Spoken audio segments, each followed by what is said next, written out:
Will everybody come 81 in? people.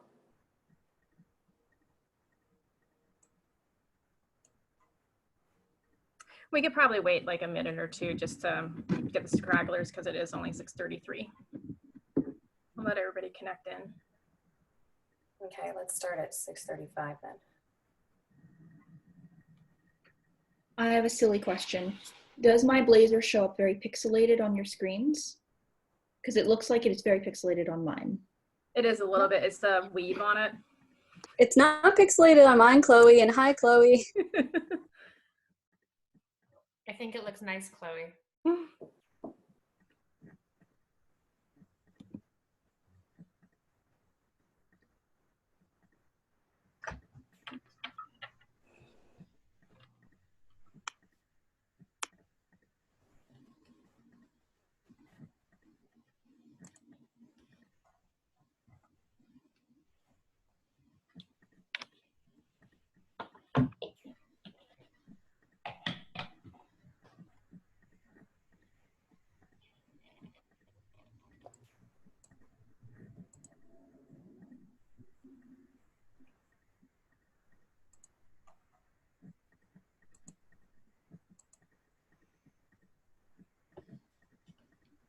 Speak.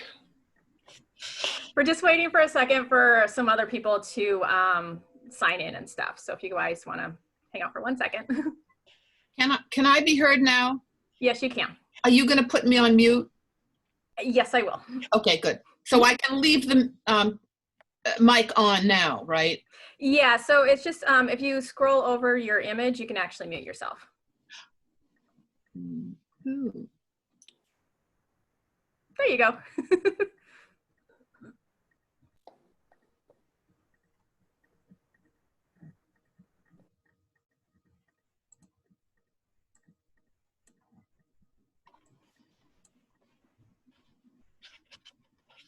All right, you want to go ahead and get started? Yep. Okay. Well, good evening, everybody. Welcome to 10 on 10 Women in the Workforce, the first digital speaker series event produced by the Old North Church and Historic Site. This program is presented in partnership with Gender Equity in Museums Movement, the Boston Women's Heritage Trail, and the New England Museum Association. While I wish I was welcoming you into our stunning historic site in person, I am delighted that we are able to make history together by offering such an exciting public program to all of you online. We are reaching visitors well outside of the Boston metro area. My name is Erin Wetterbrook-Yoskaitis, and I'm the co-director of education for the Old North, where I oversee programming, exhibitions, and creative visitor engagement. At Old North, our goal is to inspire people to consider the role active citizenship plays in our communities today, and also the role that it plays in our nation's history. What does it mean to be an active citizen in the 21st century? What are the tools and attributes of active citizens? In 2020, we are focused on concepts of vision and initiative, and I've put together a year of thematic programming that explores those concepts in historic, contemporary, overlapping, and often complex contexts. This kind of programming is made possible by the generosity of our community and participants like you. I hope you will join us for more programs throughout the year and consider making a donation tonight to help us sustain and grow our ability to create engaging public programming like this one. Our newsletter and social media channels will announce future events, opportunities, and resources, so be sure to follow us if you don't already. 10 on 10 Women in the Workforce falls under our unit on individuals with vision. It is truly a celebration of remarkable women past and present. Not only will you hear about 10 visionary women from Massachusetts history, but also you will hear from 10 powerhouse women currently working in Boston's cultural sector who truly demonstrate active citizenship. It has been an absolute privilege of mine to create and develop this program as a way to honor Women's History Month, but particularly to honor the drive and ferocity of women yesterday and today. After our speaker presentations, we will move into a community conversation. Usually these take place in person in a more intimate space on Old North's campus, but tonight that intimate space is Zoom. We'll learn the basics of pay equity and labor law from our facilitator, Rebecca Sivitz, And then we'll discuss as a group what we can each do to advocate for equal rights in the workplace for all.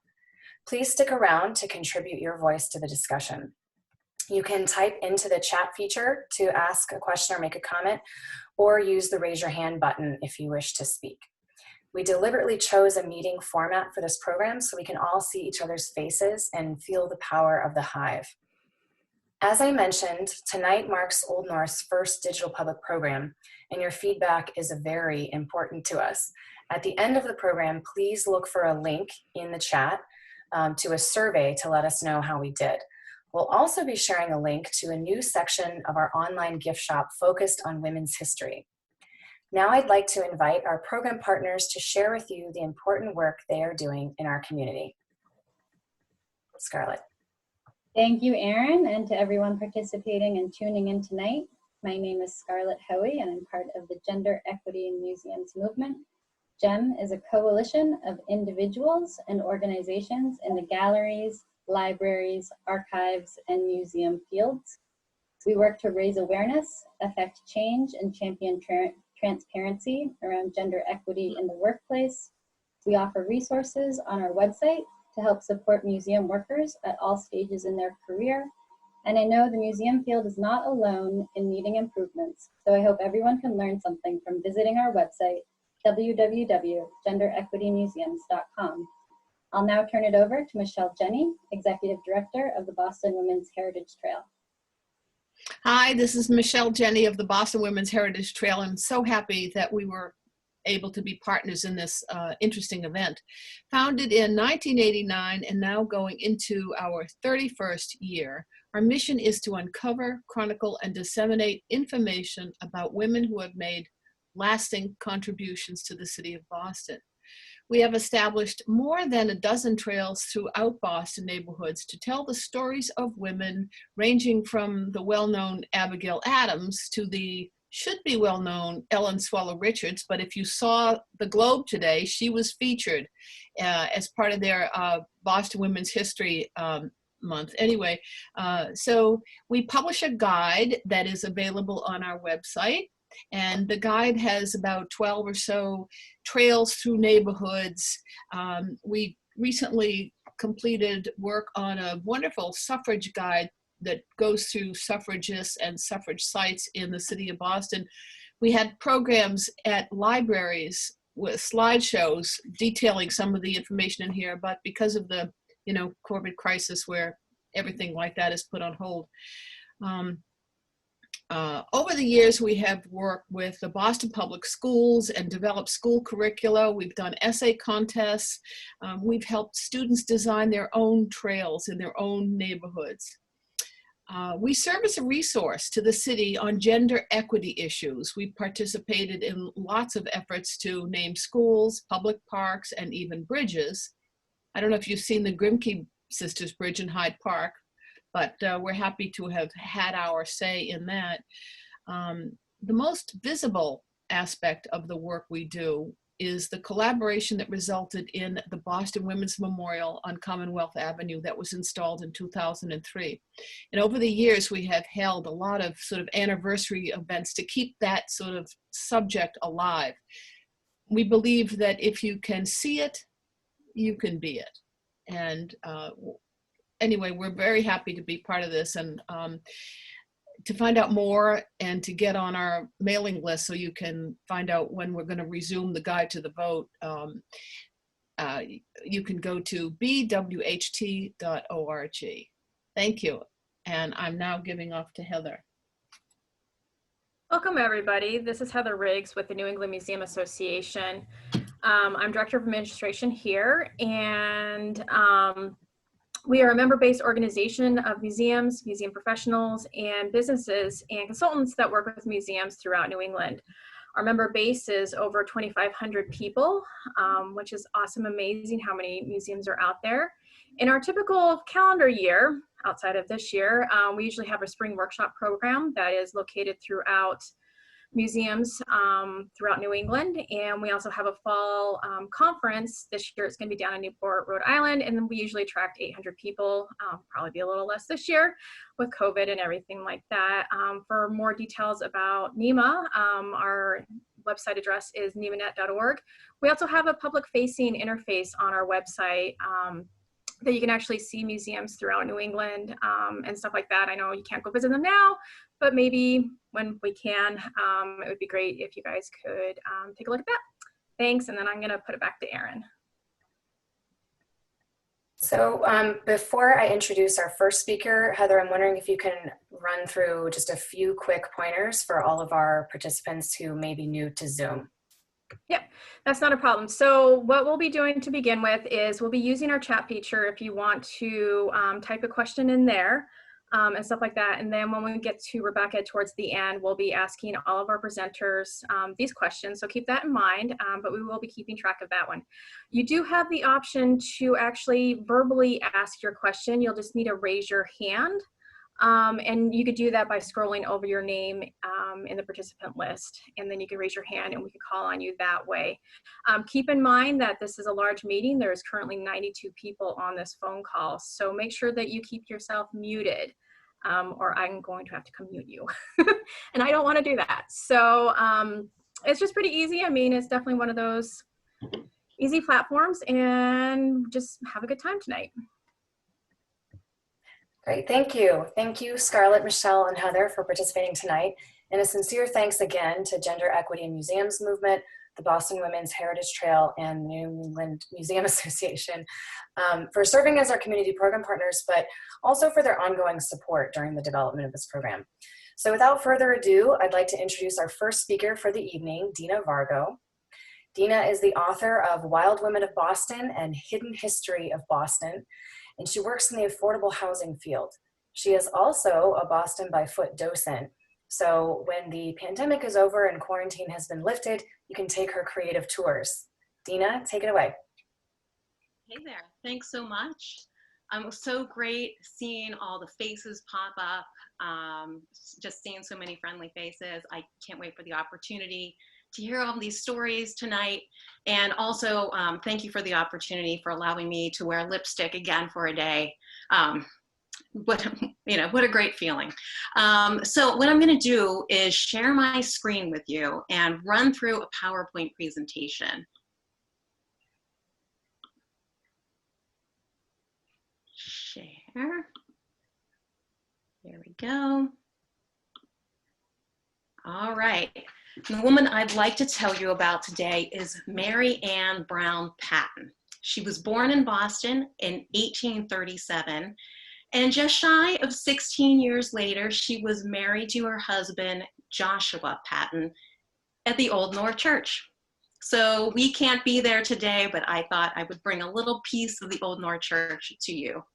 So her husband was a shipper, a clipper ship captain. And a very popular one in Boston at that. But that added some complexities to her relationship with her husband. What would she do while her husband was out to sea? There were a few choices that she had. One was to stay home. This is a statue of fisherman's wife and children up in Gloucester. It's a tough life waiting for your husband to come home. He may be out at sea for months, even years at a time. So that was one choice. Another one was possibly to start a business. You would start it with your husband, but you would manage it while he was out at sea. There were so many whalers in Nantucket, for instance. This is a portrait of women who worked on Petticoat Row. They were the business owners on Nantucket. So there is still a women's chamber of commerce on Nantucket called Petticoat Row Chamber of Commerce. And the other choice available to Mary would be to go and sail the 7 seas with her husband. And that sounds really romantic, right? You know, putting into different ports of call, exotic ports of call. But really what it meant was you would be confined to the captain's quarters, and your job was really to take care of your husband, cook him meals. And now I think we can all kind of appreciate what it would be to be confined to your quarters, as all of us struggle with having the highlight of our day being having dinner and a glass of wine with our cats. My cat may be joining us later today. I can hear him at the door. So Mary decided to do that. Mary and Joshua decided to do that. Mary was going to join Joshua on the seas, but she wasn't just going to sit around. She was literate. She was a very smart woman. And so Joshua taught her how to be a master mariner. In fact, he told his friends and colleagues that she could be a master mariner if she were a man. So even though I can't hear anyone because they're on mute, I think I heard the collective groan across the interwebs. So in July of 1856, the two set sail from New York City. They were going to San Francisco. And this is the route they would take. You would have to circumnavigate all of North America, go down to around Cape Horn down here around South America. This was really rough going, even in the best of times. This was going to be a rough way to go. But it was actually the fastest way to go. The trip across the country could take 8 months. Clipper ships cut the time down to about 4 months. And Captain Patton was one of the fastest sailors on the sea. He had done it in 101 days. So the two set sail. And as soon as the crew gets to the southern hemisphere, as soon as they cross the equator, they enter rough seas. So you know when it's summertime up in the northern hemisphere, it's winter time in the southern hemisphere. So they actually had one of the worst winters on record in the southern hemisphere. So it was a absolutely terrible going. The handsome and charming Captain Patton took the helm for 8 days and 8 nights, was exhausted and got terribly, terribly ill, actually went blind and deaf for a time, ran very high fevers. His wife, Mary, obviously took care of him. The second mate took over sailing the ship, but he was, quite frankly, incompetent. And the only person who could sail the ship was Mary Patton. And so she took over. She sailed the ship to calmer waters, but she brought them extremely close to Antarctica. And that was just the price you're going to have to pay for that. But one day, they see on the horizon a fog. And what could that possibly mean? Was it the Kraken? No, but style points for those of you who guessed. It was ice. And so Mary Patton had to navigate through treacherous waters until they had smooth sailing. This is a very quick version of the story, by the way, of smooth sailing up the coast of South America and then on to the port of San Francisco. She herself piloted the ship into the port of San Francisco. And so a few other things about Mary Patton. She actually not only made her way through this treacherous, horrendous weather, but had a traitorous first mate, an incompetent second mate, and she was also 6 months pregnant at the time that she pulled this off. So heralded in the newspapers as a hero, and that is the story of Mary Patton. So what I'd like to do right now is pass the torch here along to Jennifer Steele. Jennifer is the community volunteer ambassador for the National Parks of Boston. Prior to this position, she worked as an educator at Old North after graduating with a BA in history from Suffolk University. Please welcome Jennifer Steele. Thank you, Dina. So thank you all for logging in tonight. It's awesome to see a lot of familiar names and faces. In the interest of time, I'm just going to get started. So I'm pleased to present Harriet Jacobs. She's the author of Incidents in the Life of a Slave Girl, written by herself. She wrote under the pseudonym Linda Brent in order to protect her identity and those involved. Her narrative was also an appeal to white abolitionists in the North to recognize the brutality and horrors of Southern bondage. She was born into slavery in Edenton, North Carolina in 1813. When she was a young girl, she lost both of her parents, and she was mainly raised by her grandmother, Molly Horniblow. Molly Horniblow was a free Black woman, and she supported her children, grandchildren, and eventually great-grandchildren with her own earnings. Jacob's mistress, Margaret Horniblow, taught her how to read, write, and sew. When Margaret Horniblow died, her niece, who was only 3 years old at the time, inherited Jacobs. Therefore, the young girl's father, Dr. James Norcom, was the de facto slave owner of Harriet Jacobs. Norcom was extremely manipulative and used his sexual advances to exploit Jacobs. She was tirelessly chastised by her slave owner for years as a manipulative plot to gain her consent. Although she never really specifically addressed the sexual activity that she may or may not have been forced into, as a reader, we are exposed to the dismal reality of sexual oppression towards enslaved women in the Southern slavery during the 19th century. Her experience of sexual oppression is reflective of the exploitation enslaved women endured during the antebellum period. So Jacobs devised several plans in order to resist sexual degradation and ultimately to seek emancipation. At times, she was denied permission to marry a free Black carpenter whom she referred to as her lover. Really, all of this possessiveness that Dr. James Norcom subjected Jacobs to was to suppress her choices. So really, she decided to have 2 children with a white man named Samuel Treadwell Sawyer. So first she had a son, Joseph, and then years later, a daughter, Louisa. There was a legal doctrine concerning slaves or free status children. So therefore, children reared to enslaved women were subjected to bondage themselves. Her master's goal was to pressure Jacobs to submit, but she refused and she rebelled for much of her time during slavery. When Jacobs refused, her lack of consent urged Norcom to try relentlessly to encourage her to submission. So after years of sexual exploitation and these plots Norcom had schemed to make her miserable, Jacobs formulated a plot of her own to seek freedom for herself and her children. In 1835, Jacobs' grandmother agreed to hide her fugitive granddaughter, Harriet. She was risking fines, prosecution, and ultimately the death penalty. Jacobs hid in her grandmother's attic for nearly 7 years. The attic was a tiny crawl space, approximately 9 feet long and 7 feet wide. There, Jacobs was forced to rely on the support of her family, her loved ones, really providing her comfort, food, and raising her children. The harsh conditions also caused her to hallucinate and suffer in agony.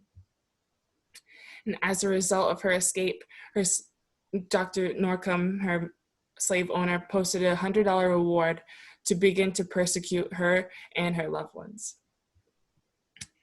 Eventually, she fled the horrors of Southern bondage and successfully, with the support of her family, the larger slave community, and allies, both Black and white. In 1842, she left Edenton on a quest to seek her freedom to the north. She boarded a ship to Philadelphia, and from Philadelphia, Jacobs headed directly to Brooklyn, New York. Then in Rochester, New York, she found a job as a nursemaid. In 1844, Jacobs sent for her daughter, Louisa, to live with her. By 1849, she began participating in the anti-slavery movement in Rochester. In 1852, Jacobs finally gained her legal emancipation. From then on, she participated in abolitionist movements in Washington, D.C., New York, and Boston. In Boston, she became a seamstress, and in her home near Brattle Square is still standing today. In 1860, her and her daughter Louisa opened a boarding school in Boston. Eventually, Jacobs began to scribe her life story and compiled her narrative. So it was published in 1861 as an attempt to gain recognition towards the abolitionist movement. It was a heroic response to her oppression. Jacobs died in 1897 in Washington, D.C., and she is buried at Mount Auburn Cemetery in Cambridge. With that, I would like to pass it on to Scarlett Hoey. She is a museum professional who is passionate about gender equity and the museum field. She currently works as the Membership and Development Manager at NEMA and is a GEM Steering Committee member. Great, thank you so much. I'd like to introduce everybody to Delia Isabel Griffin. She was a rock star museum professional of the early 20th century. She was a national leader in developing the Children's Museum movement and a local founder in the New England Conference of American Museum Association. Her career as a museum director spanned 3 institutions: the Fairbanks Museum in St. Johnsbury, Vermont, the Boston Children's Museum in Boston, Mass., and the Children's Museum of Hartford, Connecticut. The last 2 sites opened to the public under her guidance, and she positioned each of her museums as a central hub, positioning them as children's activities and learning center communities. She connected with schools to offer teacher training initiatives and field trips, inviting community groups and clubs to use the museum as a resource and site, and she engaged children through nature walks, museum games, lantern slides, and eventually motion pictures. Early in her career, Griffin wrote an outline course in nature study, a curriculum for Vermont teachers, which listed monthly topics including birds, plants, class pets, and even poetry. The work was foundational for shaping how she approached education, and she said that a children's museum is a grand clubhouse which the young people feel belongs to them. And in fact, it did, because at her museums, the display cases were often created at child eye level and labels were written at an appropriate reading level. I know today that might sound obvious, but for the time, it was a big change in exhibit design. Throughout her career, she led with a progressive educational philosophy, letting children learn through recreation. She created a museum game scavenger hunt with questions like, from what shells are pearl buttons made? And each answer referenced an object in the collection, and the winner received a prize. If you take to Twitter today, you can see #MuseumGames trending, a modern take on an old engagement tool. Griffin was there at the start of the American Association of Museums in 1906, which helped professionalize the museum field. And in 1907, she was one of 5 women in attendance at the second meeting. She presented an internationally acclaimed paper titled The Educational Work of a Small Museum, and for the next 4 decades, she was active at conferences, a helpful mentor to her colleagues, and always encouraging museums to share resources and pool knowledge. On April 4th, 1919, Griffin convened the first New England Conference of AAM. The objectives included an idea exchange between small and large museums, museum trustee education, and giving younger, often underpaid members of staff the chance to visit museums. This conference repeated annually and became the foundation for the New England Museum Association, and we celebrated our centennial last year, and as Heather mentioned, our upcoming conference is in November. In 1933, Griffin was the only American and the only woman invited to present before the British Museum Association, but she wasn't the only woman in the field. She had fellow female directors in Anna Billings Gallup of the Brooklyn Children's Museum and Laura Bragg of the Charleston Museum. There were many women who worked in a variety of roles, from curators and docents and teachers, and others were establishing organizations as seen on the list on the right. Griffin recognized the hard work of women, and in 1943, when she was chairing the Hartford Children's Museum, she said, while our board is headed by a man, the numbers of 5 women out of 11 members. Griffin had a huge impact on the national and local New England museum field. She inspires my work with Nima and Jem because she was an innovative female museum director in a field dominated by men, and her ethos of encouraging children to learn through play continues today, as evidenced by photos of myself and my niece taken 30 years apart at the Boston Children's Museum. You can still engage with the 3 sites that she was the museum director. I encourage you to visit them on Facebook, and next time you go to a museum, think of how did Delia Isabel Griffin influence your museum visit. So thanks for learning a little bit more, and now I'll pass it over to Chloe Lynn, who currently works as Public Programs Assistant at the Harvard Museums of Science and Culture. She's also a former staff member and current board member of the Chinese Historical Society of New England. Hi everyone, I'm Chloe. I'm really excited to be with you here today. I'm really excited to jump right into the subject of my presentation tonight. I'm going to be showing a slideshow, so let's see how this goes. All right, so it started off with this grainy black and white photograph. I was captivated by the picture. This Chinese woman in an old-timey pilot's uniform, shiny leather jacket, upturned collar, big goggles perched on top of a tight aviator cap, the bright white of her scarf. She's looking straight into the camera, serious and determined, without being stern. It's a photograph that grabs your attention and makes you wonder, just who was this woman? The first time I saw this photograph, it was in a book called Chinese in Boston, 1870 to 1965. I was immediately captivated by her. I knew about other early American pilots like Charles Lindbergh and Amelia Earhart, but I had never before imagined that there were any Asian American pilots flying the skies alongside them, let alone Asian American woman pilots. So the photograph begged the question, what was her story? The woman's name was Rose Locke, and in the fall of 1932, her photograph was everywhere in American newspapers across the country. She was interviewed by the Associated Press and multiple times by the Boston Globe. It was an era when the public was enamored by the novelty of airplanes and pilots, and the public was particularly fascinated by Rose and the news of her first solo flight out of Boston's airport. When a journalist of the time asked her how she first got into flying, her reply was, "I always thought flying would be lots of sport, and once a friend took me up, I was so delighted I decided to try lessons. Now I like it better than anything else." When she made her first solo flight on July 21st, 1932, she'd had 12 hours of training, and it had only been 2 months since she signed up for her very first lesson. She was 20 years old. The public could not get enough. Rose made the most of her newfound fame and used it as a platform to speak passionately about her leadership work with the Chinese Patriotic Flying Corps, an organization created to train Chinese and Chinese American pilots to defend China from Japanese aggression. Rose was born in 1911 in Guangzhou, China, but was entirely raised in Boston's Chinatown, where her father worked as a wholesale merchant. The community was then a rather small one, due to the 1882 Chinese Exclusion Act. Only Chinese diplomats, students, and merchants were allowed to enter the country, and so Rose's father's job as a wholesale merchant would have been their family's ticket from China to America when Rose was still very small. The Exclusion Act also meant that Chinese immigrants to the United States were ineligible for naturalization and could never become citizens.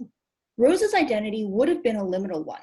Despite being raised in Boston, American citizenship was not an option for her, and she would have been constantly reminded of her ties to her home country. It's no wonder that she felt so strongly about the Chinese Patriotic Flying Corps and their mission to train pilots to defend China. Rose Locke's flying career seems to have been rather short-lived, and the media buzz around her died down after the initial frenzy in 1932. She made the news in May of 1933 after walking away unharmed from a plane crash, and then again in May of 1935 when she married Edward N. Jung at the Dudley Street Baptist Church in Roxbury. The next article I could find about her after this one was a short one from a small local newspaper in Tustin, California in 1978, a notice of her funeral services. There is not a word about her life as a pilot, her accomplishments as the first Chinese American woman to fly in New England and fly solo, or her fame in the early 1930s. Rose Locke was only 66 years old when she died. She passed away on May 22nd, 1978. Coincidentally, it was on that very same day, 46 years earlier, that she signed up for her first flying lessons in Boston.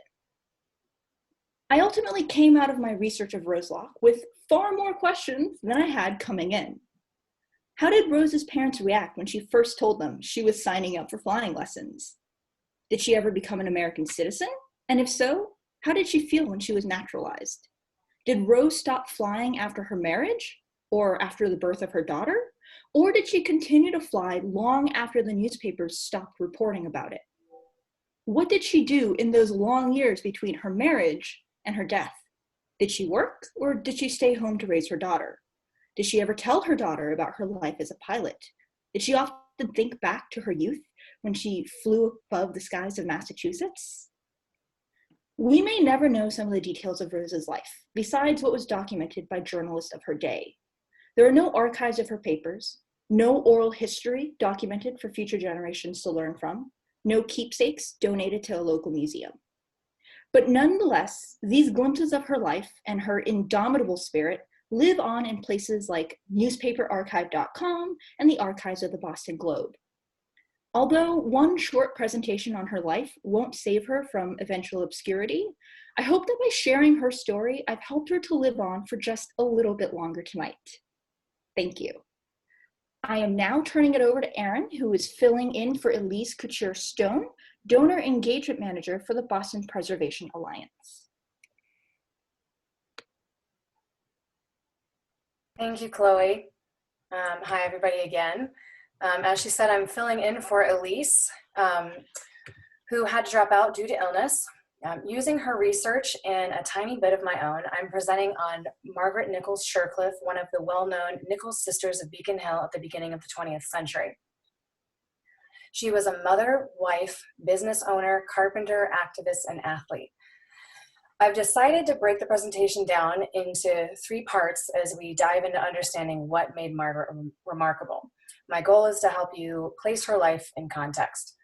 The 3 aspects of Margaret's life we'll discuss include her connections to my institution, Old North, of course, her overlapping masculine and feminine identities, and her active citizenship. We'll also touch on her privilege and power and how that shaped her life choices. So first, Margaret's familial connections to Old North Church are intriguing. Her great-great-great-grandfather was Thomas Johnston, who designed and built our 3rd organ in 1759. Margaret's father, Arthur Nichols, grew up in the North End, and he attended some services at Old North as a boy, and he also learned how to change ring on our set of bells.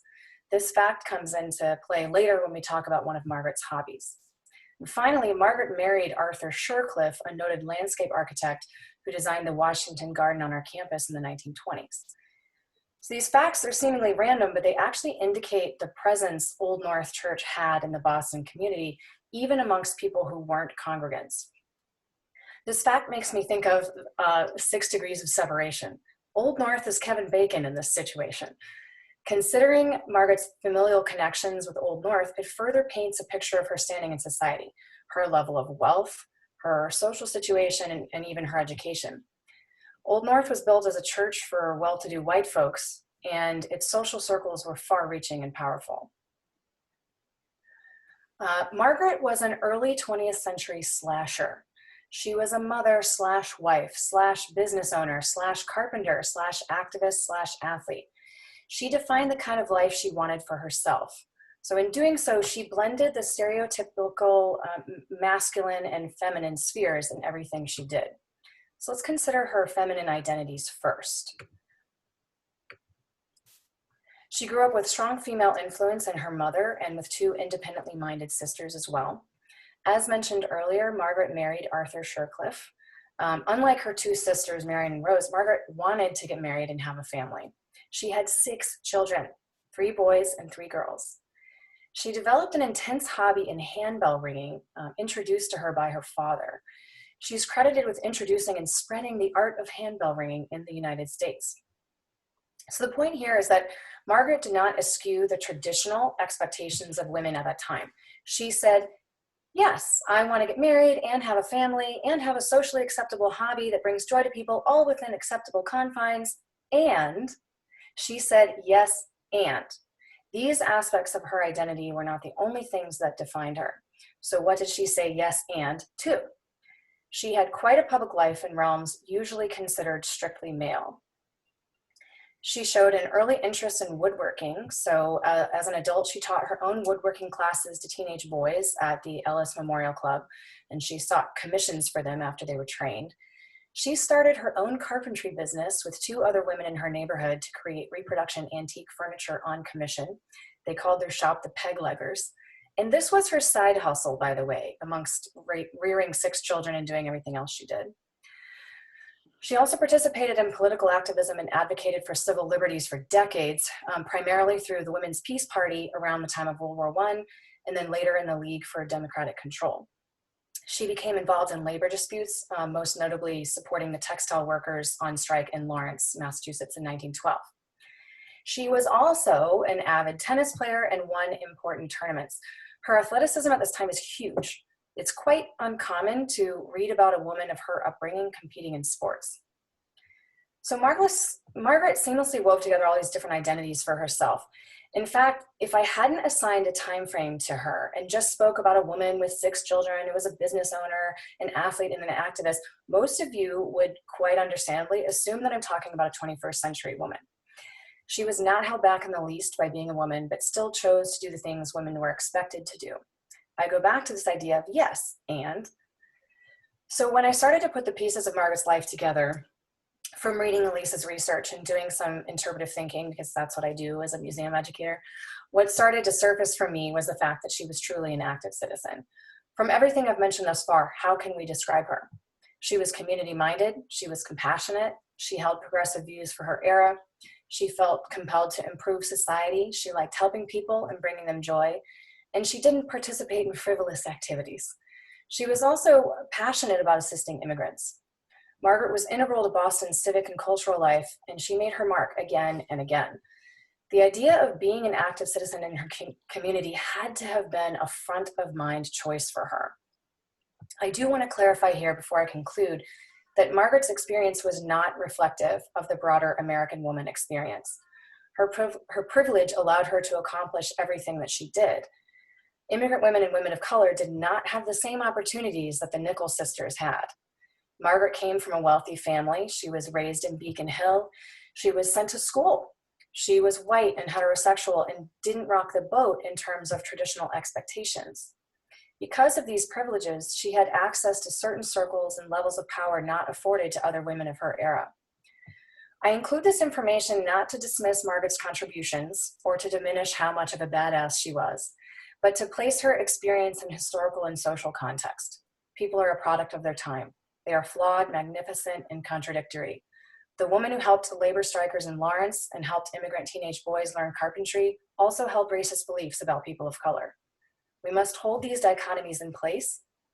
History and our understanding of it is not black and white. It's complicated, it's gray, it's messy, but that's how we learn from those who came before us. Margaret Nichols Shurcliff, the ultimate slasher, can still inspire us today as we hold ourselves accountable as active citizens. Thank you. And now I would like to introduce Casey Baines, our next speaker. Casey currently serves as co-VP of Community Engagement for Mass Now. She is passionate about social justice and intersectional feminism and works to dismantle systemic inequities. Casey. Thank you, Erin. I really appreciate that introduction. And I really appreciate this program. I have to thank our organizers for this. I am sitting here really feeling in awe and completely energized by all the presentations. So thank you, especially to Erin, for inviting me to be a part of this. So as Erin was saying, I'm Casey Baines. I'm going to be talking about Donna Summers. She is one of my favorite singers, songwriters, and actresses. And you know what? We're going to switch it up a little bit. I'm going to share the screen and we're going to dance for a little bit. We're going to bring Donna's voice into this presentation. So let's see Donna. Okay, here we go. And I invite you to dance along.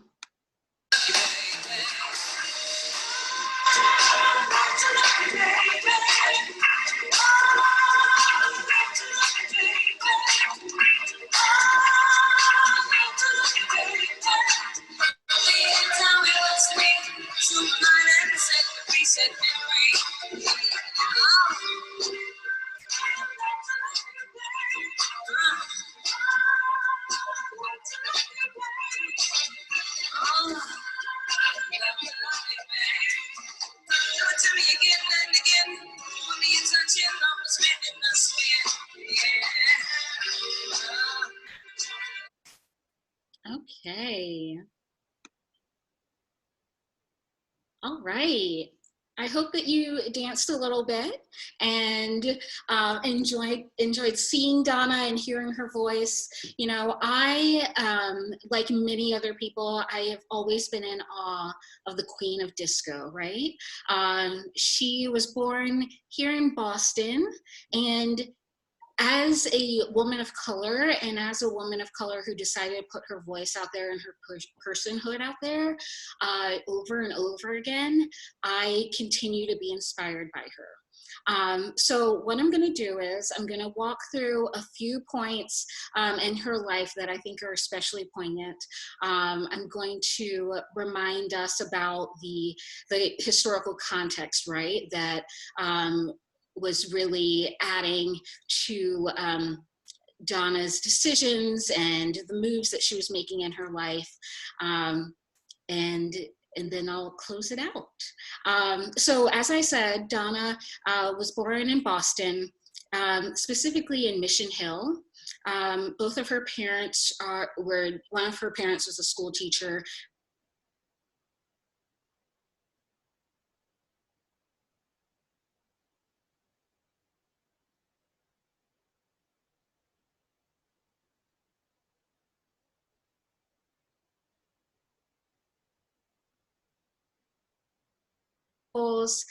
She became fluent in German. She met and fell in love with her first husband.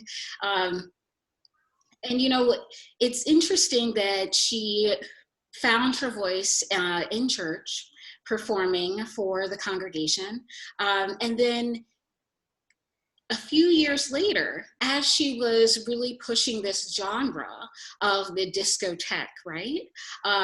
This genre that was emerging as being a bit risque, a bit, you know, sensual in nature. People talked about this juxtaposition of where she was coming from, a background of more religious means where she was discovering her voice, but then she was moving away from that into a fully secular genre. The other piece of this is that Donna really propelled her own lyrics forward. She always made sure that she was writing the lyrics, co-writing the lyrics in a very male-dominated field, right? So the producers that she worked with, the songwriters that she was co-writing with, all men, and she really continued to put her voice forward, which I greatly admire. You know, the song that we just listened to, when it came out, it was steeped in controversy. Some radio stations didn't want to play Love to Love You Baby because they said that it was too sensual, that it rocked the boat too much. So, you know, as we think about Donna's story, and as we think about the way that she, whether it was her performance in musicals on that stage, or whether she was performing discotheque era songs, she continued to put out the music that she wanted to put out, even though there was a bit of backlash, right? Some people didn't agree with specifically the groans were noted as being a little bit too much for the airwaves. So that bit, I think, is really important to remember as we remember Donna's legacy. The other piece that I want to highlight is that, you know, Donna, she received so many awards, and when I was researching her and looking at her list of awards, we don't have enough time to talk about all of them. But I did find a piece and a specific award that was very poignant. So she was always at the top of the charts, and she was at the top of the charts surrounded by other men, right, at the music charts. Other songwriters or producers, other male artists, and then she would often be the female artist in the top 10 Billboard charts for any single that she put out. So I just love that about her, because I think it speaks to the epic nature of what she was contributing to the disco era. So a few really fun data points and numbers that I think are really amazing. So Queen of Disco, few things that I found and learned that I'll never forget. One of her songs was so popular that the producers turned it into a 17-minute looping song that was played at the discotheques because the 6-minute version, the 7-minute version, the 8-minute version wasn't long enough. They needed something for the DJs to play that actually the dancers wanted that never ended, because everyone would always say, just play it over, just play it over. So there was a 17-minute long song. She won 5 Grammys, and she sold over 100 million records during her lifetime, which is pretty amazing. So, you know, as I close out, and, you know, the big takeaway with Donna, and something that I invite you to consider, is that, you know, lots of us in this group call, you know, we're women, or we identify as women. And I found a quote that I thought was so poignant, that joy is not the absence of pain, right? Like this disco music, or any music that you listen to that's uplifting to you, it's when we celebrate and take a moment to dance and just let loose, you know, that joy, embodying that joy, is not the absence of pain. It's really sort of like a resistance, right? It's our way of saying we're taking a moment to rejoice despite the circumstances and despite what might be going on in the world. So I will pass it on to Marie Palladino. Marie is very awesome. I have a few sentences here about her. Marie Palladino is a local museum educator. She directs youth and family programming at the main Baker Eddy Library, and she volunteers at the Isabella Stewart Gardner Museum. She's also the co-chair of NEMA's Young Emerging Young Professionals Group. So take it away, Marie. Thank you so much, Casey. And I also just again want to say thank you to Erin and NEMA for putting on this event. I'm very excited to talk about Isabella now. I feel like Donna, it's a very appropriate transition from Donna Summers over to Isabella Gardner, because I think that Isabella would be a very big fan of Donna. So I'm noticing that, can everybody hear me? Is everything okay? Oh, good, because everyone was frozen. All right, good. So I'm Isabella Stewart Gardner was actually not born in Boston. She was a New Yorker. So our story actually begins in Brooklyn, New York. And she was born there in 1840. So Isabella Stewart Gardner was born in New York as Isabella Stewart, and her family was in the Irish textile trade industry, and she was from a very wealthy family. They would then move into the West Village eventually, and when she was a young girl, she went with her family and over to Paris. And that is actually in Paris where she became really exposed to the arts, great institutions, museums, and they did travel to other parts of Europe, her family. But when she was in Paris, this is a very important time in her life, because she meets a young girl named Julia Gardner. So Julia Gardner actually would be, in the near future after this, she would be Isabella Stewart's sister-in-law. So she actually set her up with Boston's most eligible bachelor. So just kind of zooming out a little bit, Julia Gardner's family was from Boston. Isabella Stewart's family was from New York. They became very good friends in Paris, the families. The children took an art class together. And then later, Isabella was invited to Boston, and that is most likely, historians say, where she met her future husband, Jack Gardner, who was 3 years her senior. He was the most eligible bachelor in Boston at this time. And of course, Isabella just swooped him up in one season, and they were married on April 10th, 1860. They were very much in love, and he was very taken by her. and her personality and her wit. And it was said that she was the only woman that he felt could match her wit. Now, he was also from a very impressive family. The Peabodys were on his mother's side.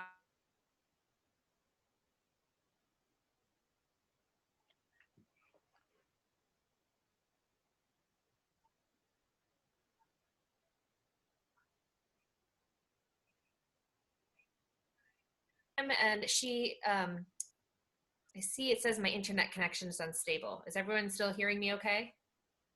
Just checking in. So she does marry him and they move to Boston and they settle in on at 152 Beacon Street. And she's a young bride, but it's no surprise that actually Mrs. Gardner is a New Yorker. Don't forget this, okay? She's not a true Bostonian at this point. So the women in Boston are not actually quite welcoming to her. One, because she steals the most eligible bachelor away from them in one season. They don't really like that. She's very avant-garde, kind of very outgoing and zesty in personality. And so she is not really welcomed into the female social circle in Boston. So she's trying to really compensate for that for much of her life.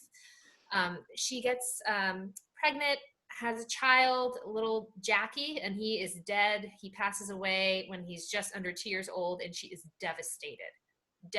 So she goes on one of many trips with her husband all over the world. This is where they truly foster their love and joy in art. And they start collecting furiously. They collect and collect, and they start being amidst like this social circle with like Henry James and John Singer Sargent, and they find themselves in places in the Middle East or in Northern Africa or in Asia, or they really love Venice. We'll zoom back into Venice. Mrs. Gardner loved Venice. She and her husband, they stayed really often at a place called the Palazzo Barbaro, which is this grand palace, in Italy. And they are really inspired by it. It's owned by another American couple. They're always surrounded by these really eclectic people. And it's actually often Mrs. Gardner surrounding herself now by men because she feels more welcomed by men. And I think she felt more confident in leading men than women at this time. What she decides to do, though, is really important, is she brings the arts to Boston. She decides that she wants to make her collection. She inherits just under $4 million from her father, which is a huge fortune at this time. And she decides to bring the arts to Boston by creating the Isabella Stewart Gardner Museum, which you should go to if you haven't been to. I don't have slides today, but I did bring this magnet. This is the courtyard. So my great-grandfather came from Italy, and he actually was one of 4 botanists that worked on this courtyard with Mrs. Gardner. He, worked for her when she was alive. And she was just an incredible woman, and, directing the architect Willard Sears, and Bernard Berenson was her art dealer, and she truly was an artist herself. And the museum is like this beautiful preserved jewel box that she put together. So if you haven't been there, I truly encourage it. And when you're there, I want you to be thinking about how she's really trailblazing for women in the arts, not only in Boston or Massachusetts, but in our nation, and thinking about how to bring like the old kind of European, and not just European, you'll find like Iranian art, Middle Eastern art of all sorts, African art, all types of art there. And she was a major collector of international art. So go, enjoy it. Think of Mrs. Gardner and all the trailblazing she did for women, although she was constantly surrounded by men. And now I would like to kick this over to Lisa Wong. Lisa has been a pediatrician for 35 years. She's also pretty cool, and is also an accomplished musician. So as assistant co-director of the Arts and Humanities Initiative at Harvard Medical School, Lisa believes in the power of the arts to heal the patient and caregiver and to enhance our abilities of observation, deduction, and diagnosis. Take it away, Lisa. Thanks so much. Thanks, Marie, and thank you to the organizers. This is so exciting. I've been inspired by all these people, and I just want to look up all these amazing women. And now more than ever, it's when we need to come together as women, as a community.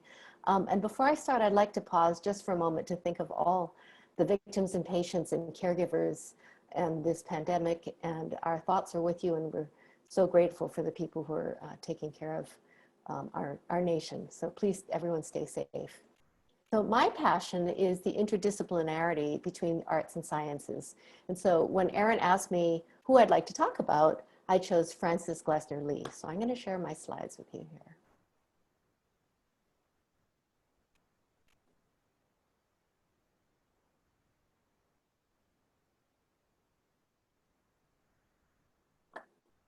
All right,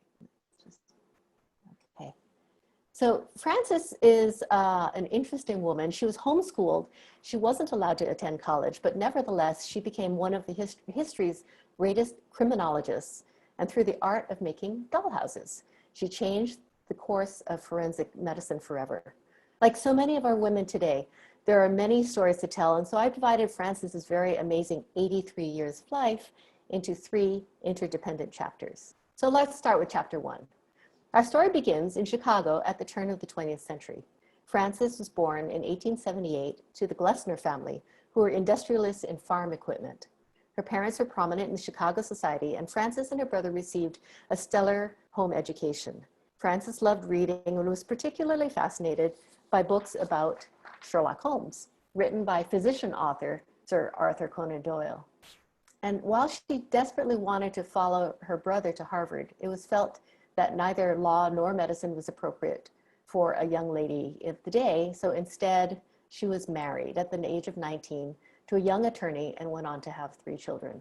The marriage, however, was a difficult one, and she left after 9 years. She took the children to California with her, and it wasn't not until 8 years later that the divorce was finalized. Now, at the end of her marriage, though, there was a little inkling of what the future had held for Frances. She was trained in the fine arts, including music, interior design, knitting, and sewing. Frances had also developed a keen interest in dollhouses and miniatures.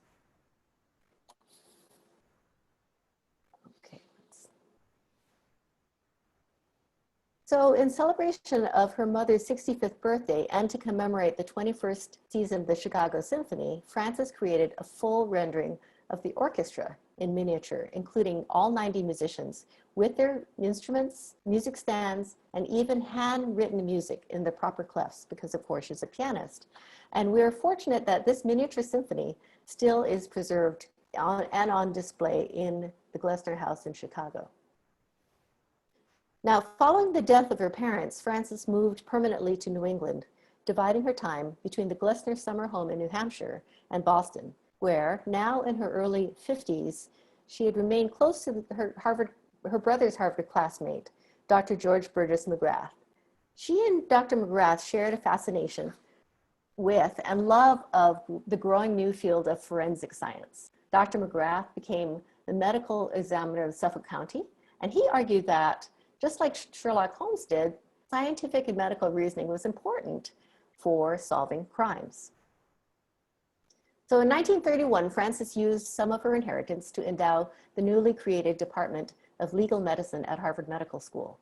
Her friend, Dr. McGrath, was named the first chair, and Frances established a library of resources. She herself created a lot of, collected a lot of the materials and created that, and created also a series of courses and seminars to teach homicide investigation to detectives. And that gets us to chapter 3.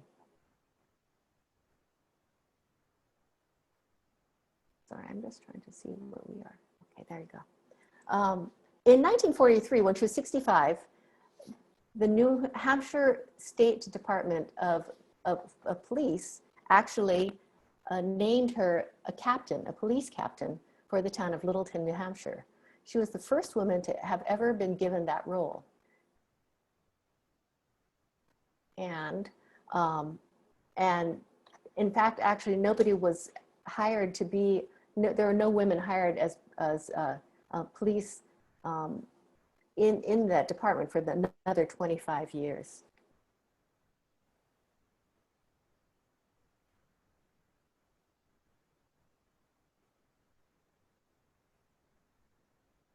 I'm just having one little problem. Can you see my screen? Is there something in the middle of it, or can you see the screen? Yes. Yes. Okay. So what happened in 1943, after she was named captain, she was still trying to teach how to teach detectives how to do research. And so this is where interdisciplinary and art came together. Frances needed to come up with a way to standardize teaching and give detectives a way to hone their skills in observation. So using her talent as a dollhouse miniaturist, she came up with the ingenious idea to create murder scenes in miniature. Based on aggregated real cases, the nutshell studies of unexplained death were dioramas full of clues that might or might not point the investigator to the truth. Over the next 10 years, she went on to create 20 nutshell studies, which were full-size dioramas with the scale was 1 inch to 1 foot. And each cost about $20,000 in today's money and would take her several months to complete. She was a stickler for detail and painted each blood spatter herself, carefully colored the skin of the dolls to reflect the nature of their death, sewed all the window dressings and clothes, and even hand knit the stockings using pins and knitting needles as the knitting needles.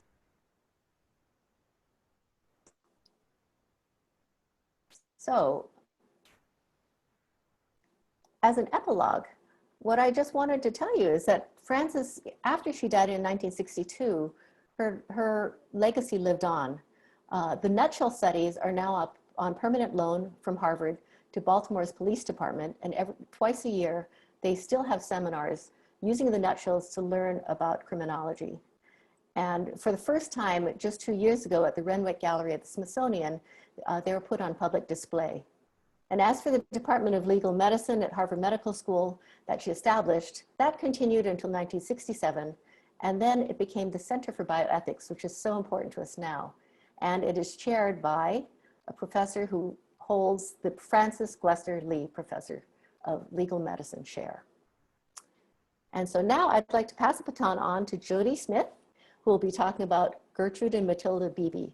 Jody is an independent museum professional with 15 years experience in school and museum education. Most recently, she worked with students at Somerville High School to curate a history exhibit at Somerville Museum. So take it away. Thanks, Lisa. I'm just going to share my screen here. As Lisa said, I'm going to be speaking today about the Beebe sisters, Gertrude and Matilda, and I've decided to speak about them because of their connection to Old North. Thank you, Erin and Old North, for putting on this event, and their connection to the North End, and because their story resonates with me as a working woman and a feminist. So how did I come to know these two women? Well, I was at Old North and I asked Erin about the First World War honor roll that hangs in the vestibule. And I worked at a First World War memorial for 6 years, so I was interested. And you can see that Beebe is the first name on the list. And so I came to Matilda and Gertrude through their nephew, or actually 3 of their nephews who are on this. But we will not be talking about them today. So we are going to move on with Matilda and Gertrude. They were 2 of the many children born in the North End to an English and an Irish migrant, and mirroring the typical North End immigration pattern. The family moved to Dorchester in the 1890s. And at this stage, Gertrude was still quite young, but Matilda was in her 20s and very much remained part of the North End community. She worked at a girls' school opposite what is now the North End Library. And as a teacher and an educator, I recognized that this would have been a really difficult job. And I'm in awe of a few things about Matilda's teaching career. One is that she worked until she was 70, and that was 2 months before she passed away. Many of her students would have been English language learners and probably with few support systems in place at that time. And the third piece that really amazed me is that for a time the North End was one of the most crowded neighborhoods in the world, so the schools would have also been very crowded. And it escaped my notice when I first did this research, but in our current reality, I realized this week that she was also teaching in the school system during the Spanish flu pandemic. It's not clear when the Beebe sisters started going to Old North or to Christchurch, as they would have called it, but as adults, they were both very active in the church, and they sang in the choir, and they were founding members of the Women's Guild in 1915. They also owned their own pews. Matilda's was at the ground level and Gertrude's was up in the balcony or the gallery. And 2 questions I had is, who did they share their pews with as 2 single women, if not each other? And why did the men in their lives not own them? The first answer was, I imagine they were accompanied by their extended family. And in their household, which according to the census was also headed by another woman, their elder sister Mary, and not their brother John, which was interesting. Arguably, Matilda's most impressive involvement at Old North is as the first woman of the vestry. She took on the role in 1911, and as late as 1923, she was still the only woman on the vestry and was listed in some places still as a vestry man, which was something that I noted. And she is honoured in the church with a plaque, which I would have liked to have checked this evening, but has not eventuated, but is the only plaque, I believe, to a woman on her own in the church. So that's one of her other achievements. Gertrude, her younger sister, is equally as impressive. She left Boston and her admin job in 1927 and bought a farm in New Hampshire where she raised chickens, grew produce, and made preserves. A throwback to her days running the Women's Guild Preserve fundraiser at Old North. And this was so out of the ordinary that the Boston Globe wrote a bewildered feature article on Gertrude and her partner Florence. It said things like, "Not a man in the place, there isn't an old-fashioned bone in either partner, and my favourite, before the farm, Gertrude did not even know how to bake pie." Despite how I feel about these comments today, I do believe the Globe was right to say that Gertrude went modern. She was an innovator. My favourite innovation, they set up a program sending eggs, chickens, and homemade preserves to friends and former colleagues in Boston who paid top dollar for fresh farm-to-table produce. Unfortunately for us, Gertrude's trail dries up in 1936 when she and her co-farmer Florence had a double wedding at Old North and Gertrude moved to Connecticut. As a historian and educator, I want to talk a little bit about the process of uncovering these stories, of doing history. It's probably no surprise to everyone else on this panel to know the process for me was convoluted, all-consuming, frustrating, and driven by curiosity. A shout out to my international visitors who were dragged from the bricks of the Freedom Trail in search of the Bibby family home in the North End. As always, I was captivated by the way the story intersected with other historical events, people, and places, and with my own life. Things like the Spanish flu pandemic, women's suffrage, and some of the women featured tonight. My old office in the Navy Yard overlooked their father's workplace, and my latest museum project worked with students from the same high school their nieces and nephews attended. These connections reminded me, and reminds all of us, that history happens on an interconnected continuum, not in a static isolation. Finally, I also faced dead ends and unanswered questions, a challenge faced by all historians, but exacerbated in women's history and other non-dominant narratives. I will continue to ask and search, but maybe I'll never know. What happened to Gertrude? What did Matilda look like? What did they sacrifice in making these choices? Did they turn down marriage proposals, or was Gertrude's a Boston marriage? One thing I'm bursting to know is where they stood on women's suffrage, and how were they affected by some of the anti-suffrage rhetoric like unmarried women are immoral and dangerous? What were their thoughts on pay equity? And what pushback did they experience as working women or when Matilda joined the vestry? So many questions. What I do know is Gertrude and Matilda Bibby have been left out of the history books and mostly forgotten, but their impact remains. Their visible roles in schools, churches, and on the pages of the Globe showed young girls what they could be: teachers, business owners, and community leaders. Matilda and Gertrude enacted change by doing, and in turn laid some of the bricks that paved the way to normalizing women's work for all of us today. And to them, I am grateful. Thank you. And now for our, I believe, final speaker presentation of the night. Madeline Rodriguez is a senior associate, oh, I just lost my page, a senior associate at Foley Hoag in the firm's litigation department, whose practice focuses primarily on complex commercial litigation and international litigation and arbitration. She's an active member of several of the firm's pro bono programs, including representing domestic violence survivors in restraining order and immigration proceedings. She's honored to serve as the director for the Old North Foundation and co-chair of its governance committee. Thanks, Jody, and hello, everyone. I'm going to be talking to you about Carmen Ortiz, who was the first woman, the first Hispanic U.S. attorney for the District of Massachusetts, and based on my research, potentially the first Latina in any jurisdiction throughout the United States to hold the position of U.S. attorney ever, period.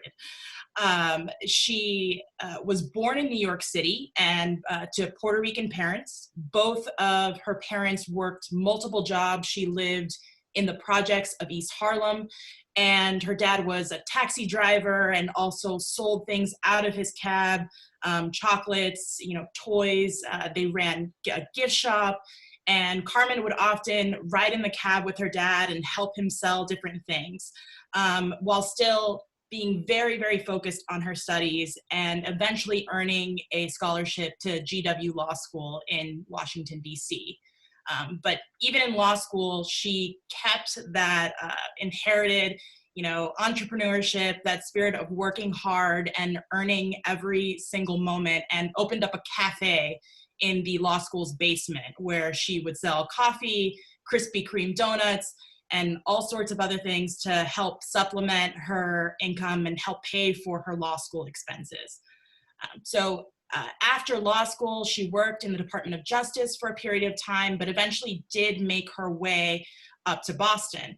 And after serving as a state prosecutor and an assistant U.S. attorney for, I believe, over 10 years, one day she talks about getting this call from then Senator Ted Kennedy. And Ted Kennedy tells her, John Kerry and I have talked about it, and we would like to recommend you to President Obama to be the next U.S. Attorney of Massachusetts. And I have to imagine that was just an incredible call to receive. She told him that she would be honored and work every second to make him proud if she was nominated and approved by the Senate. And he told her, I expect nothing less. About a year after, she was voted unanimously or approved unanimously by the Senate to serve in that role.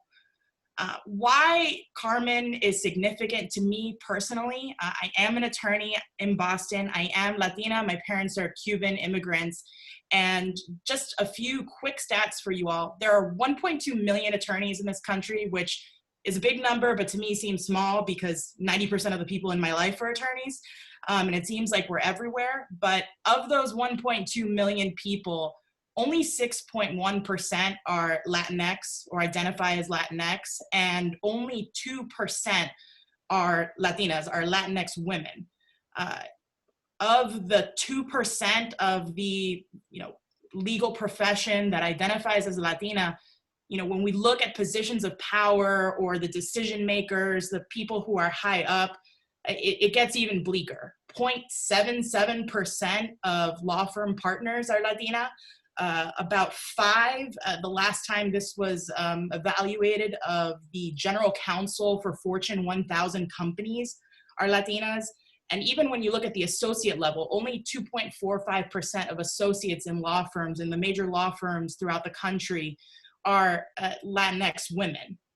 So Carmen was definitely, not only the first, but kind of a unicorn in the profession in general. So here she was, holding the highest prosecutorial role at the federal level in this state.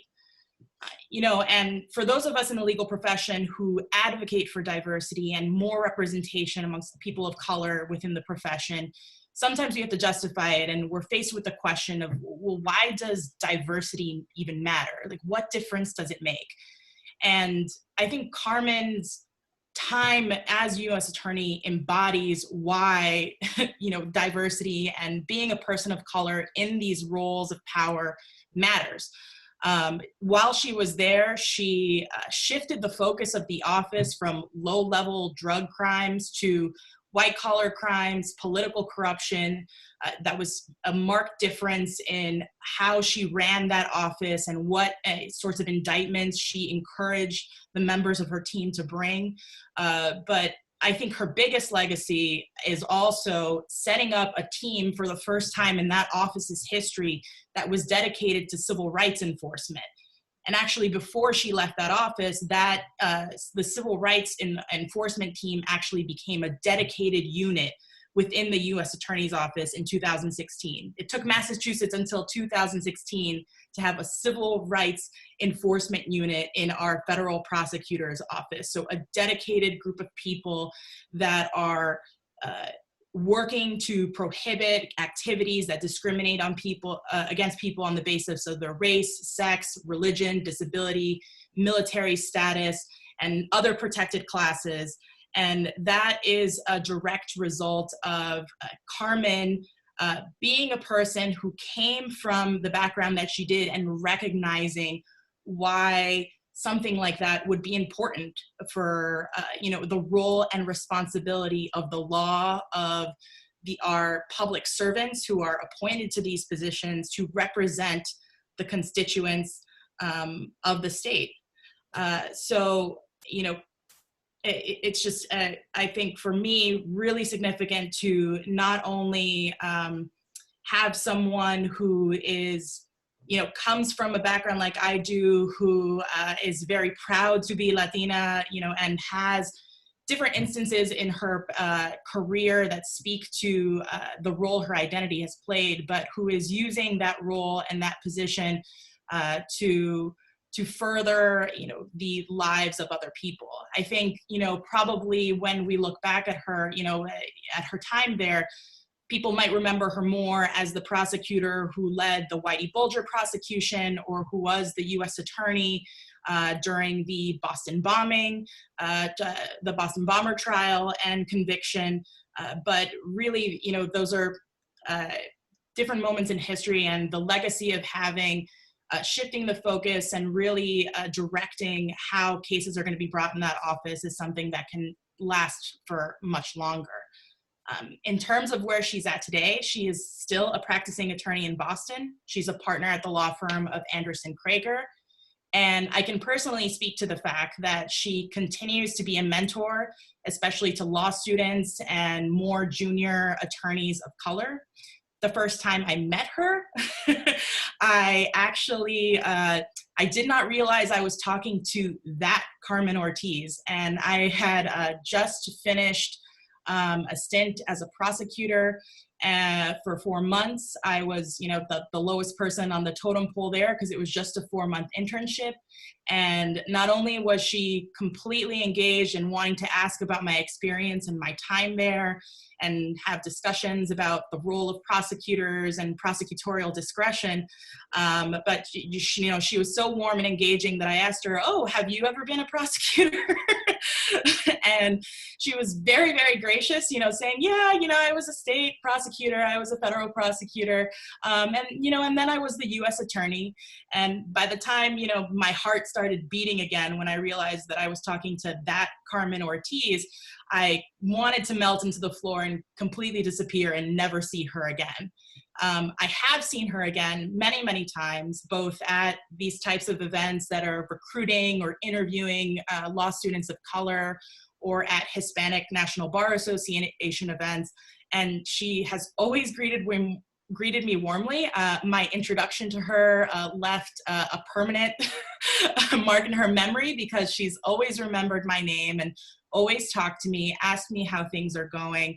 And so it's just also encouraging to see someone like that have the humility to just embrace their new role within the community and to find ways to hopefully recruit, retain talent within the Latina or just Latinx community in general in Boston, so that hopefully we can have more leaders in this space in the future. So that's Carmen, and I will now turn it back to Erin, who is going to shift this event over to its next segment. Thank you, Maddie. And thank you all for hanging with us and listening to 10 remarkable stories about these incredible women. We're going to transition to the community conversation portion, which is where we encourage you to actively participate by typing in questions and comments, suggestions for action into the chat box, or using the raise your hand button if you want to speak. But first, we are going to get a little bit of a background on pay equity and labor law from Rebecca Sivitz, and then she's going to open it up to the rest of the participants. So Rebecca is a labor and employment attorney at the law firm Proskauer Rose. Rebecca has represented major employers, including the Boston Globe, Planet Fitness, the MBTA, and Citizens Bank in high-profile disputes. She also has a special passion for working with early-stage women-run businesses. Rebecca, over to you. Great, thanks Erin, and thanks everyone for joining.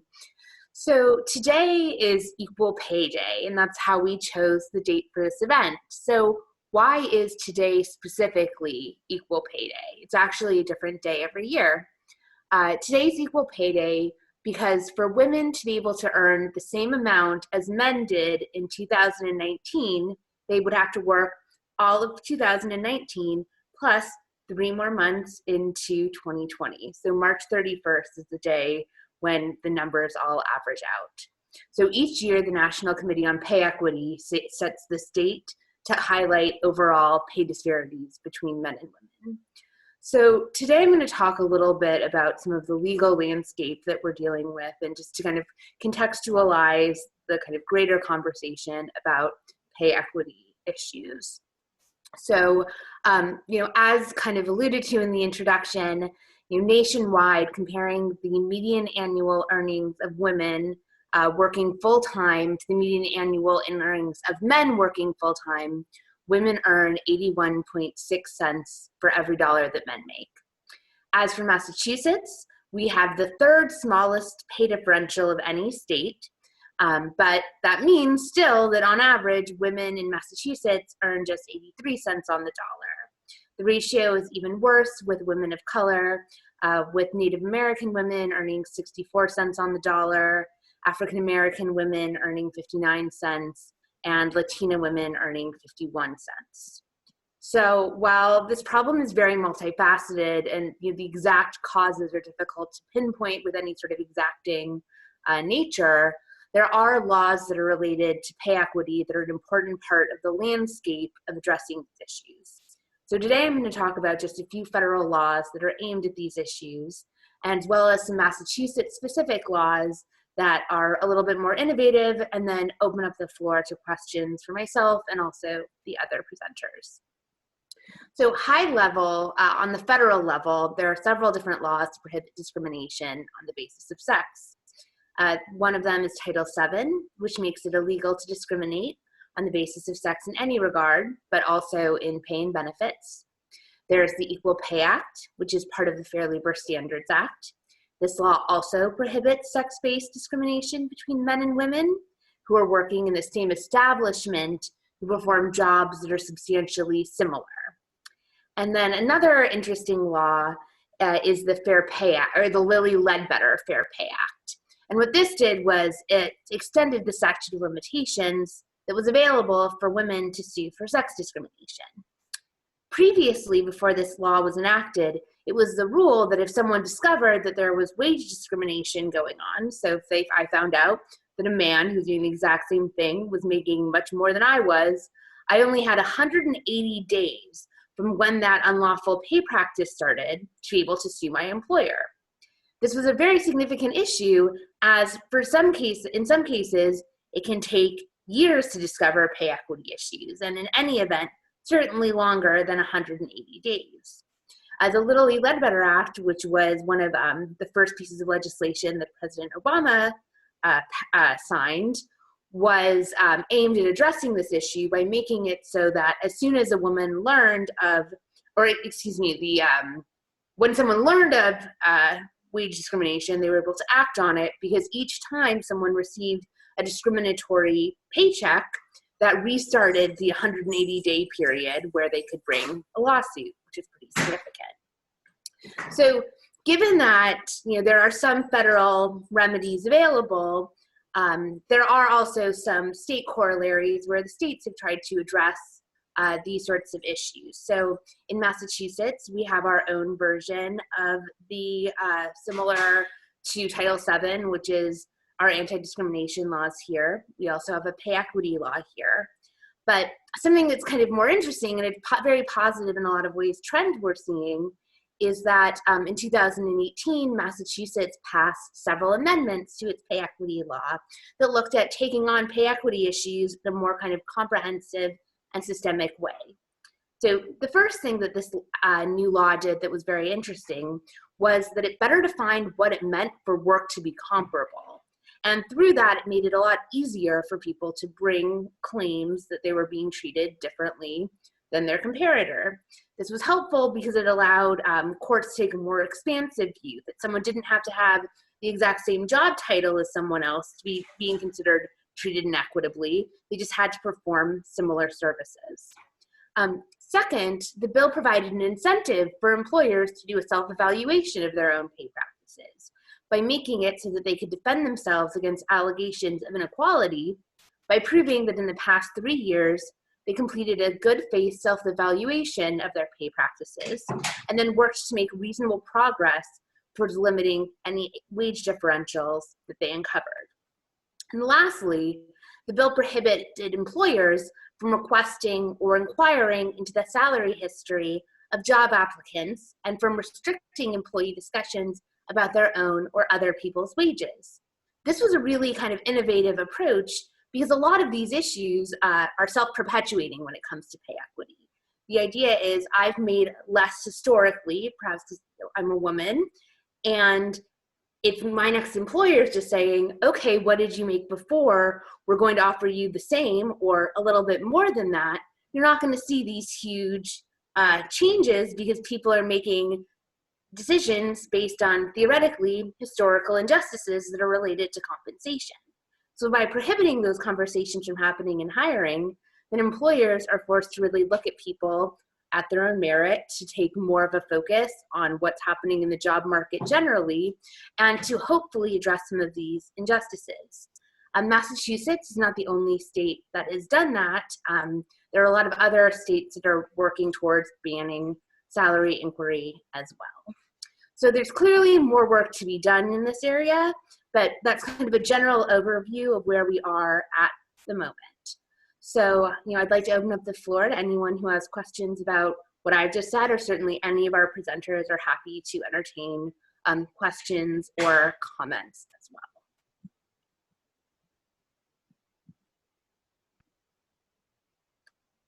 So I'm gonna just throw out a question to get us started. This is really, it's geared towards you, Rebecca, but I guess if any of the other speakers have experience in this area and want to provide.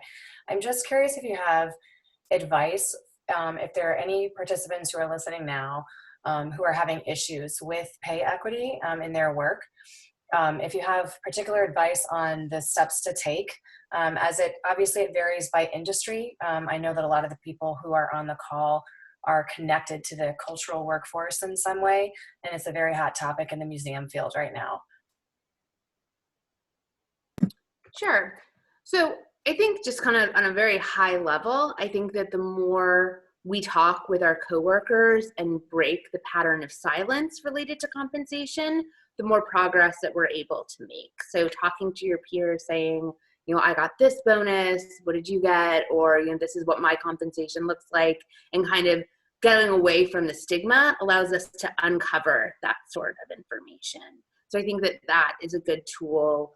A lot of industries and recruiters have a lot of salary related information that can help kind of people determine, is there something going on where my compensation is very different from the norm? So kind of looking at those resources. And I think just actively negotiating is another tool that people need to understand their own value and not be afraid to kind of have uncomfortable conversations. In the event that you do think that there is a very significant pay equity issue happening, but there are laws in place that prevent retaliation. So if you were to complain to your employer or to raise those sorts of concerns, then that would be protected activity that you're legally permitted to engage in and that you cannot be retaliated against for engaging in. You also are always welcome to talk to an attorney. The EEOC, the Equal Employment Opportunity Commission, and the MCAD, the Massachusetts Commission Against Discrimination, has some good resources and can also be a way to initiate a dispute if you do really think there is a pay equity issue going on. Erin, I'd just also add to this is Scarlett, that the AAUW, the American Association of University Women, and the City of Boston have partnered to offer online salary negotiation workshops for free. They're online and virtual, so you can do them from the comfort of your home, and I encourage everybody to take a look. I'll put the link in the chat in a minute.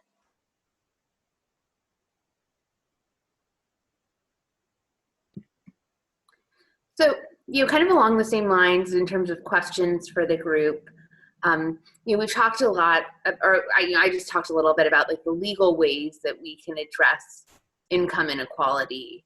Do people have thoughts on maybe, non-legal ways that we can better address pay inequality issues, ways that we can be advocates for ourselves, or maybe advocates for our coworkers and others in our community?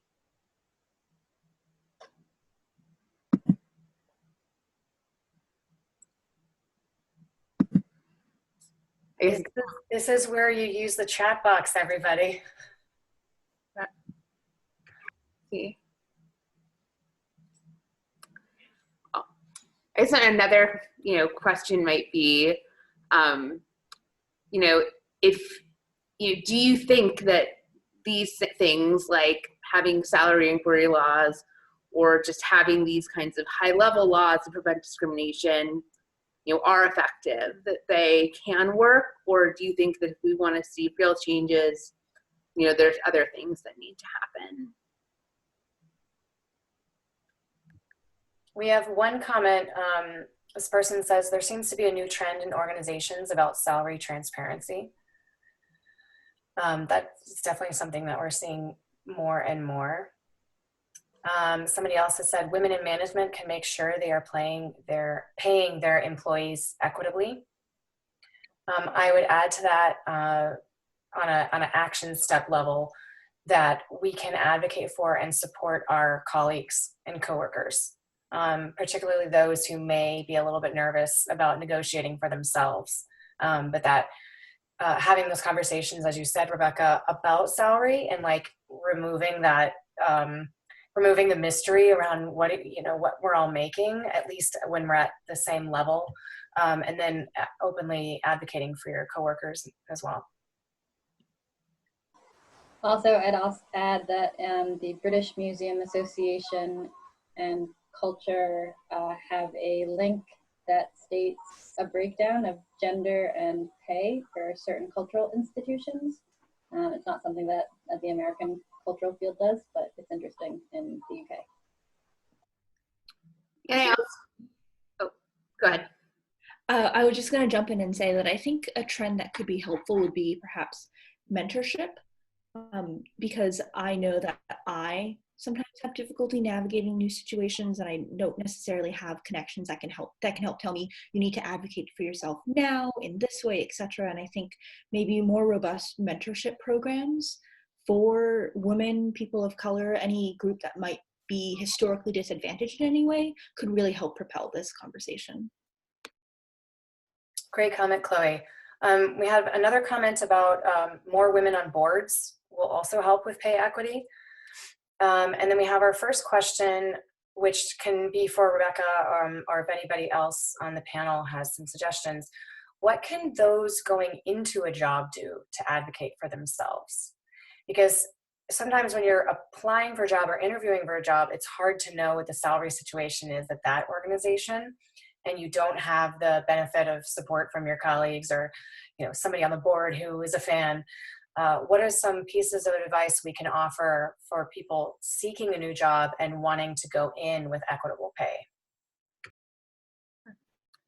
I mean, I think that from a starting point, really just finding all of the information that you can by looking at peer organizations, speaking to friends that are in a similar situation to try to get a sense. It certainly is very hard in the first instance going into those conversations to really know what you want that to look like. But I think something to keep in mind is that even though it's a little bit uncomfortable, you're really not locked in where you come in at. And if once you're there, you realize, oh, I kind of messed up a little bit. That's a conversation that you can have around the time of your next performance review if things are going well, to try to get yourself on more favorable footing. But I'm certainly not the exclusive expert on that, so I'm interested in any tips that the group may have had. I would just say just knowing that you can and should negotiate. I mean, there are all these studies about how women are so less likely to negotiate, so much less likely to apply for jobs that they are quote unquote unqualified for. You know, if there's a job description and, you know, a man meets like 30% of the criteria, they think that they are like a shoo-in. And if a woman doesn't meet 100% of the criteria listed, they won't even bother applying. That's a real thing. I don't know about the 30% thing, but the women thinking that they need to meet 100% in order to feel qualified and confident about applying is a real thing. So, you know, taking those risks and understanding that that is a norm. A website that I actually read regularly, and I encourage both people who are applying for new jobs and people who are in management and leading teams or interviewing people for positions read as well, is askamanager.com. She answers, the person who runs it, Allison, answers questions, multiple questions a day. A lot of them are actually very entertaining if you're looking for something to procrastinate during the day. But there's a lot of helpful, thoughtful talk about this very thing, how to negotiate a salary, when it's appropriate to do so, how to best position yourself and research for a role, when you should apply for, you know, a role, and all sorts of stuff. So on the educate yourself, arm yourself, you know, just see that this is the norm and something that you should feel empowered to do. I think that that's a great resource, and just know that. So. We have another question coming in. Actually, we have several more. In some nonprofit environments, it is considered inappropriate to negotiate salaries. Do you find that is still true? I'm going to jump in with this one because I've spent my career in nonprofits, and I definitely think that's changing. I think the only reason it would be considered inappropriate is for the fact that nonprofits have limited budgets, but it's never inappropriate to advocate for your own value. And that's something that I believe to my core. And I also think that if, as Rebecca has said, if you're doing your research on what the industry standard is, if you've talked to friends or contacts who have similar jobs, and you have a sense of what you should be making, then it's no longer inappropriate to ask for that. Obviously, there's good timing to do so. But that gets into a whole bunch of other, you know, logistical answers to the question. But I think on the whole, it's not true. My fellow colleagues who are in nonprofits, what say you? Can you hear me? Oh, I think it never hurts to ask. When you are offered a job, I think that a big mistake for women is they think that they don't even realize that they are in a position to ask or negotiate. And so they just kind of accept what's offered to them. But I think, you know, especially in nonprofits, if we ever want to get anywhere with, you know, equity and pay and just being paid what we should be paid, I think it does mark kind of a point in our history to just, it's worth it to ask. The worst that can happen really is that the person says no. And there are really polite ways that you can ask. You could say, I really appreciate, you know, after reviewing the benefits package, thinking through it, I would really appreciate if you could, you know, go back to your team and see if you could meet me here. If they say no to you in terms of actual pay, you know, there are other things you can ask for as well, like vacation time off or other additions to your benefits. But I think just kind of building off what Maddie was saying earlier, it's really important for women to just understand that negotiation does exist. And I kind of hate kicking this back to a man, but I'm very grateful for my father, who is a principal, and he negotiated a lot of salaries, and he has 3 daughters. So he just set me up and told me, you know, you need to understand what negotiation means. No matter what industry you go into, because a lot of women just don't understand that it's there, and you need to negotiate and ask, and the worst they can do is say no, and you can be gracious about it and not offend anybody if you do it right. So I want to echo what Marie and Erin said, and add to that by saying that I think that if it does become a confrontational scenario, or it becomes a very negative experience to have that conversation. Even as Marie said, if you ask in a very, approachable way, that can give you some insight into the culture of the organization, which is also an interesting thing to consider when taking a new job as well. So I think there can be insight into more than just the economic situation and the salary. We have a comment here. Glassdoor is a great site for visibility on pay ranges. We also have a question. What is the status of the law that prevents employers from asking your salary in your last job? That will also help pay equity. Rebecca, do you want to take this one? Yeah, so it is the law of the land. People cannot ask you about your past salary in interviews. That is currently illegal in Massachusetts. And employers should know that. And I've done a lot of trainings of my clients, of other HR professionals, panels. So if they're doing that, they're breaking the law. And the Attorney General's office and the MCAD can both actually field broader complaints. So you actually can even give an anonymous tip if that happens to you in an interview, if you get asked about that. But that is currently the requirement, is you cannot talk about salary history. Employers can ask questions like, what are your expectations for this job? What are you looking for? But in those, in responding to those questions, you have no obligation to say what you've made in the past. And in fact, some employers don't even like you to disclose it, because then it opens the door to some questions about whether or not they asked about it and so forth. And so, well-trained, sophisticated employers will, shy away from that. Thank you, Rebecca. We have a comment, a couple of comments in this on the same topic. Someone said, I agree with Erin that nonprofits have a ceiling they are able to pay, but they usually have a range in mind based on experience and education level of the applicants. And someone else said, a good manager wants his or her employee to negotiate. We want people to advocate. He says, I like it when any one employee or recruit asks for money. It shows they're ready to advocate in their role. Let's see.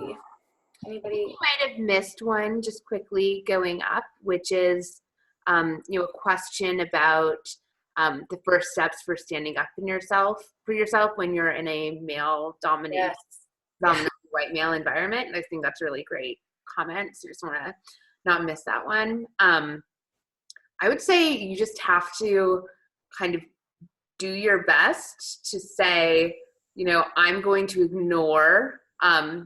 do my best to ignore those characteristics, and I'm just going to be my strongest, baddest self, and do what I can to fight against imposter syndrome, and know that being a self-advocate is an asset, but it certainly is not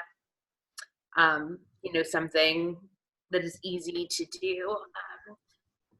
Being in a male-dominated environment, but I think the more that you can kind of motivate yourself, is very helpful. But I think that other people in the group, especially from more intersectional backgrounds, would be very interested to hear what others think as well. I would say whether it's that you're a woman in a male-dominated field, or even a woman of color in just a white-dominated field, which is, almost every field, but that you can't do it without allies. A lot of my mentors at my law firm are men, just because most of the partners at my firm that I work with are men, but they are really great, thoughtful men who have not only taught me a lot about how to be a great lawyer, but who have advocated for me and given me opportunities. So find those people, those managers that you can connect with, ask them, about their jobs, how you can advance, what steps you need to take. I think people really respond well to, when more junior people or people that they manage take that initiative, show that interest in how to be better in their roles. And then I think the other thing too is when it does come time to negotiate, at least as an initial step, stick to facts and, really document, whether you have to keep some sort of folder in your email inbox, or I have a physical folder in the drawer of my desk and I print stuff out and I put stuff in it. And it has a smiley face on it and a highlighter. And it's just where I keep all of the atta girl, emails or moments in my career, so that at the end of the year when I'm writing my self-assessment, I have something tangible to look back on to say yeah, I did do good things. I am good at my job, so that you can advocate based on the facts, the things you accomplish. And I think when you come in with that kind of inarguable data, I, completed 5 projects, or I raised this much money, or I recruited, whatever, I have this number of clients, that's something that's very hard to push back on as an employer who wants to retain the most talented people at the job. Thanks, Maddie. I think those are really excellent tips. I would second that in saying, particularly when you're negotiating with men, you need to negotiate with facts and not with emotion.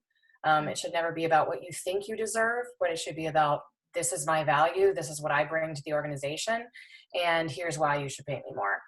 I want to move on to another question before we close. It was a more historical question. This person said, I'm curious about the Petticoat Row in New Bedford. I'm wondering if there are other examples of women who ran their own businesses in the Boston area. It looks like Michelle from Boston Women's Heritage Trail posted some information about an upcoming program that they'll be having, but does anybody else have comments on other women-run businesses in Boston?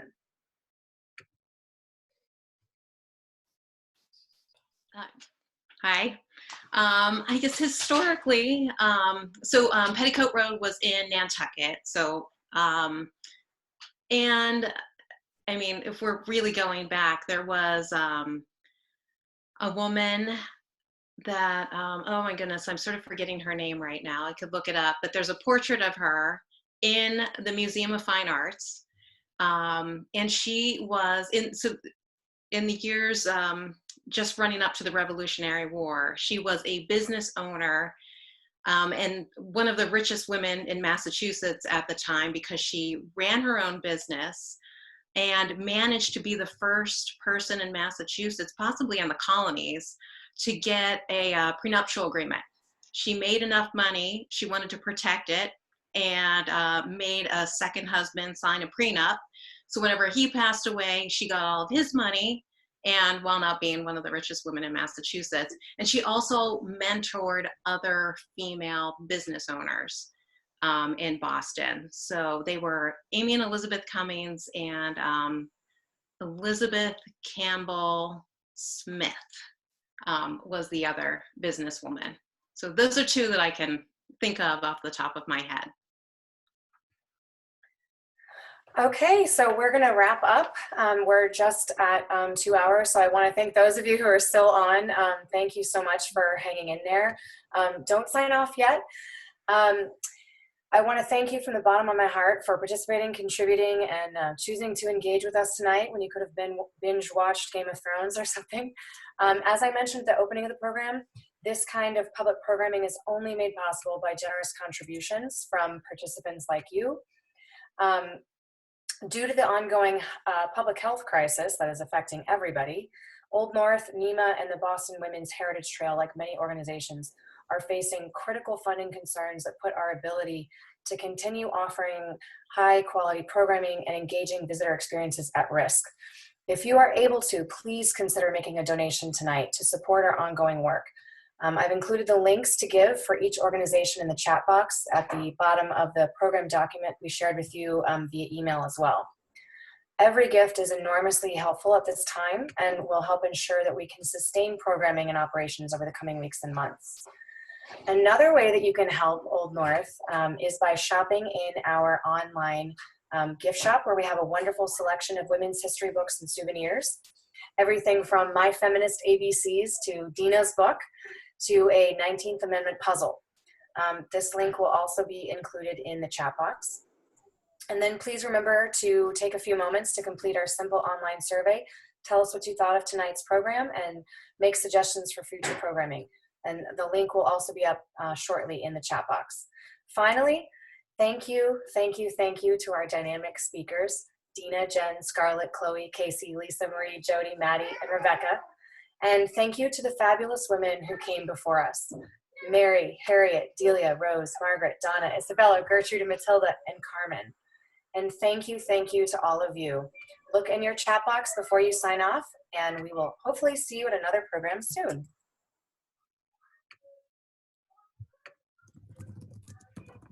Thank you. Okay. Thank you, everyone. Thank you. Thank you.